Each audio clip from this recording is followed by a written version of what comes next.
ఆదికాండము 1:1 ఆదియందు దేవుడు భూమ్యాకాశములను సృజించెను. ఈ వాక్యంతోనే బైబిల్ ప్రారంభమవుతుంది.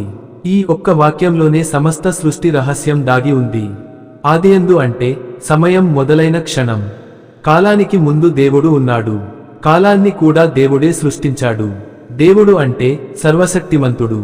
ఎవరి సహాయం లేకుండా, ఎవరి ఆజ్ఞ లేకుండా తన సంపూర్ణ శక్తితో సృష్టించినవాడు. సృజించెను అంటే శూన్యం నుండి ఉనికిలోకి తెచ్చాడు. ముందుగా ఏ పదార్థం లేదు, ఏ ఆకారం లేదు. దేవుడు తన మాటతో అన్నిటినీ సృష్టించాడు. భూమ్యాకాశములు అంటే కనిపించే లోకం, కనిపించని లోకం. నక్షత్రాలు, ఆకాశం, భూమి, సమస్త జీవం అన్నీ దేవుని చేతి పనియే.